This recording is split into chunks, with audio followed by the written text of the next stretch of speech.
광복절 연휴 때 시댁에서 맛있는 거 해준다고 놀러 오라고 하셨어요. 저희는 따로 정해서 시댁이랑 친정을 찾아뵙지 않고 오라고 하실 때 시간이 맞으면 가는 편이에요. 하지만 그 주에 약속이 있어 안 가면 바로 다음 주에 오라고 하시기 때문에 피할 수 있는 건 아니에요. 시아버지가 술을 엄청 좋아하세요. 갈 때마다 저녁엔 술 파티. 남편도 같이 취하고 전 취해서 실수하면 안 되니깐 끊어 마시거나 회식 때 쓰는 술 적게 먹는 법들을 써먹어요. 물수건, 종이컵 뺏기 등. 암튼 토요일 저녁에 시댁 식구들과 밥 먹으면서 한잔했는데 밤 10시쯤 되니까 남편은 만취해서 먼저 자러 가고 시아버지께서 저는 못 자게 하셔서 연설을 듣고 있었는데 갑자기 그래도 너희 집에 참 고맙다. 우리 집 힘들 때 도와주고 부모님께도 감사하다고 말씀드려라. 저는 전혀 모르는 내용이었고 시아버지 말씀은 저희 집에서 시댁에 돈을 주셨다고 하셨어요. 그래서 전 모르는 내용이다. 들은 게 없다고 했는데 근데 섭섭한 게 너희 집은 잘 살지 않느냐? 여행도 자주 가고 집도 몇 채 있고 집 2개, 하나는 세주고 있어요. 먹는 것도 우리 집보다 잘 먹고 막 이런 식으로 이야기하시는데 듣기 불편한 거예요. 그래서 제가 피곤해서 먼저 자면 안 되냐니까 시아버지께서 어른이 말씀하시는데 자리를 먼저 피하려고 하냐면서 뭐라 하셔서 새벽 3시까지 시아버지의 말 같지도 않는 소리를 들어야 했어요. 시어머니는 자리에는 안 계셨지만 방문을 열어놓으셨기에 하는 이야기를 듣고 계신 것 같았고요. 우리 집은 자가가 아니라서 월세를 내는데 월세 내기도 빠듯하다. 월세만 안 낼 수 있어도 좀 괜찮을 텐데 너희 집 하나 세주는 거 그쪽에 싸게 들어가면 안 되는지. 너희 시엄마가 아파서 옛날에 암 걸리셨었어요. 매년 약값과 병원 검사비가 많이 들어가는데 고기 못 먹고 옷 못 사 입는 거야 어쩔 수 없지만 사람은 살아야 할 거 아니냐. 약값과 병원비는 좀 주라. 너희 집 소고기 10번 사 먹을 때 우리도 한 번 먹자. 이외에도 더 있었어요. 시아버지가 하신 말씀의 결론은 너네는 잘 살면서 우리 집 좀 더 도와주면 되지 않냐는 거였습니다. 기도 안 차고 표정 관리도 안 되었어요. 술 취한 사람 상대로 무슨 말을 하겠냐 싶어 사실 말도 안 통했고요. 제 말은 듣지도 않으시고 본인 말씀만 하셨기 때문에 그럼에도 불구하고 술 취해서 하는 말은 숨겨왔던 진심이라 생각하면서 분노가 일었습니다.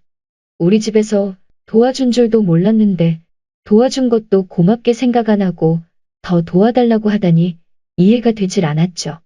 너무 분하고 억울하고 저도 술 몇 잔 먹었기에 감정이 격해져 결혼 잘못했구나.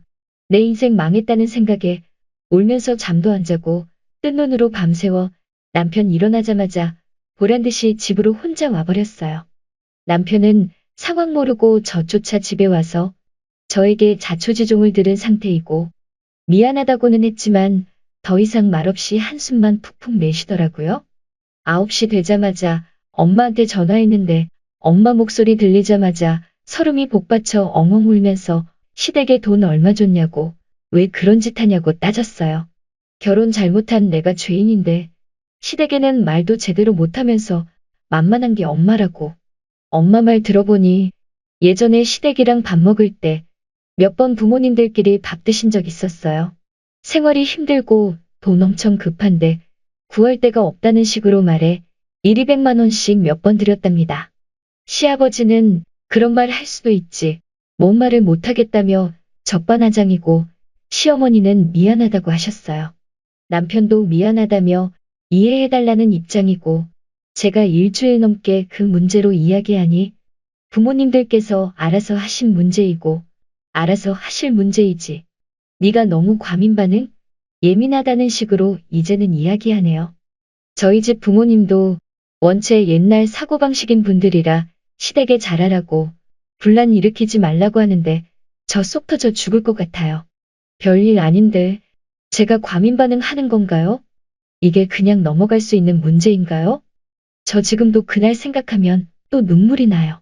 댓글 1. 남편 술 먹고 자버린다는 건 평생 책임감 같은 건 안 갖고 살 거라는 산 증거이고 문 열어놓고 듣고 있던 시어머니는 님이 어떻게 나오는지 다 살피고 있는 거고, 시아버지 술 취해서 끝까지 들으라고 님 잡고 있는 건 이제 내 집을 내놓아라 라는 약속을 하라는 거예요. 님 친정 부모님은 시댁이 못마땅하지만 딸 자식 이혼녀 딱지 붙이는 게 본인들 인생을 실패한 거라는 결론으로 보는 분들이기 때문에 이용만은 막자는 심정으로, 실제로는 딸이 행복하든 불행하든 상관없는 분들이네요. 시부모가 뻔뻔한 거지들이라면 님 남편은 그 뻔뻔한 인간들 내세우고 본인은 뒤로 숨는 역겨운 비겁자예요. 댓글 2. 망했어. 사람이 가난한 건 넘어가도 염치 없는 건 넘어가면 안 되는 건데 거지근성 있는 시부모에 부끄러운 줄 모르는 남편까지. 결국 그 부모의 그 자식인 거지. 지금부터라도 선 잘 긋고 임신은 좀 미루시는 게. 댓글 3. 결혼 잘못하셨네요.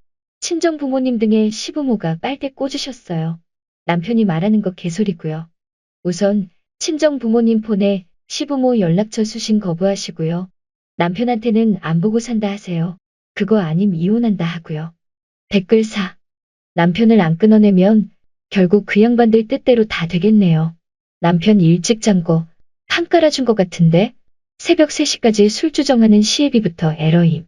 남편을 버려요. 세상에 양심 바른 사람들이 더 많아요. 님 남편도 결국 그 집 핏줄이고 님네 돈 보고 결혼한 거임. 댓글 5.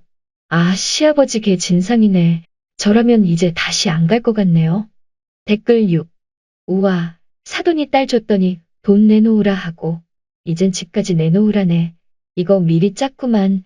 아들더러 넌 적당히 눈치 봐서 만취한 척 빠지라 하고 마누라는 자는 척하면서 문 빼꼼히 열어놓고 귀 쫑긋이 세우고 영감탱이는 빙빙말 돌리다가 집 내놓으라고 새벽 3시까지 며느리 확답 들으려고 붙들고 늘어졌구만. 이 정도 했으니 말귀 알아들었을 거라. 남편도 시어머니도 영감탱이도 얼마나 행복한 밤을 보냈을까. 우린 가난하니까 여유 있는 니네 집에서 병원비 대라, 생활비 대라, 집 내놔라. 날강도도 담 뛰어넘는 수고라도 한다. 이 영감탱이는 가만히 앉아서 며느리 술 시중 받으며 집의 노후 대책까지 다 해치워버렸네. 스님님, 꼭 이혼하세요. 이혼 안 하면 다시는 여기 글 올리지 마세요. 일면식도 없는 나를 복장 터져 죽게 만들래요? 댓글 7. 아무리 친정에 돈 주지 말라고 해봤자 지금 이 결혼 생활을 유지하는 자체가 이미 친정 부모님은 시가 인간들한테 약점 잡힌 상황이라서 돈 계속 주게 돼 있어요. 당신들 딸 이혼녀 되는 것 싫어서일 수도 있고 딸이 계속 결혼 생활 이어가는 상황인데 그 자체가 이미 약점인 상황이 됐잖아요. 딸이 이혼 안 하고 계속 살면 계속 돈 주는 수밖에요. 그리고 노골적으로 앞으로 대놓고 돈이나 집 달라고 요구하는 시가를 감당할 각오가 돼 있는 것 아니면 애 생기기 전에 헤어지는 게 나음. 댓글 8. 친정 부모님이 고리타분한 얘기하셔도 이미 정신 차리고 이혼하세요. 저리 뻔뻔한 집안이랑 남편이랑은 빠른 손절이 답입니다. 어영부영 넘기고 계속 살면 님도 똑같은 인간 되는 거예요. 님 부모 등의 빨대 꼽는 건 시댁뿐만 아니라 님도 같은 인간 되는 거라고요. 계속 빨대 꼽게 방관하지 마시고 님이 끊어내세요. 님 때문에 엮인 사이인데 님이 손절 안 하면 저런 뻔뻔한 인간이 하는 요구, 친정 부모님은 계속해서 들어주게 될 거예요. 이제라도 알았으니 님이 결단 내리세요. 시부모한테 금전적인 도움 한 번 더 가면 그건 뻔뻔한 시부모가 아니라 님이 주저하는 바람에 가는 거예요. 정신 차리세요. 부모님 돈 우습게 만들지 마세요. 댓글 9. 주사의 거지근성에 뻔뻔함에 상것들이 갖춰야 할 건 다 갖췄는데 꼴에 권위의식까지 쩌네. 이래서 못 배우고 근본 없는 것들 근처에는 얼씬도 하면 안 된다니까.